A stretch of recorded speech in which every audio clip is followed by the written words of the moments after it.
As of mother, क्योंकि ये जो चीज़ें हैं ये आप बहुत आराम से निकाल लेंगे।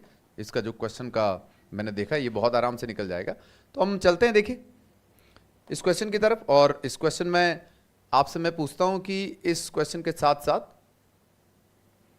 हम एक सवाल मैं आपके सामने और रख दिया है और इस क्वेश्चन को अप्रोच करना सीखते हैं।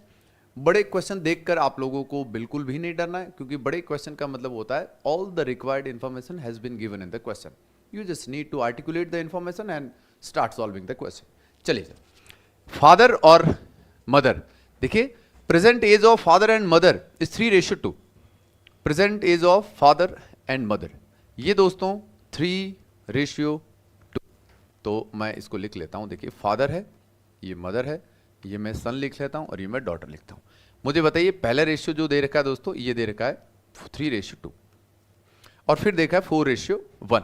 तो मुझे बताइए कि अगर ये 4:1 है तो फादर की एज, फादर का जो रेशियो है वो 4 है, तो मैं फादर के रेशियो को दोस्तों बना देता हूं 4 से मल्टीप्लाई कर देता हूं। तो मुझे बताइए ये 12 हो जाएगा, ये दोस्तों मैंने 6 लिख दिया था तो ये 8 होगा और ये 3 हो जाएगा। और आप मुझे बताइए इनका जो सम है वो कितना है 20, और इस 20 का 30% कितना है 6।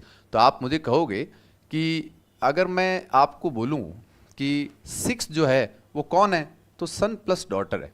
मुझे आप बताओ इसमें अगर सन का रेशियो 3 है तो क्या आप मुझे डॉटर का भी रेशियो बता देंगे? तो आपने कहा डॉटर का रेशियो बिल्कुल बता देंगे सर, और सारी चीज़ें जो है वो आपके सामने एक सिस्टमेटिक वे में आगे बढ़ जाएगी। मैंने आपसे बोला देखिए सवाल का जो फर्स्ट पार्ट है वो तो एंड हो चुका है, आपसे पूछ रहा है माँ की वर्तमान आयु और पुत्री की वर्तमान आयु का अनुपात। तो देखो क्वेश्चन तो यहीं एंड हो गया दोस्तों, पहला 8:3।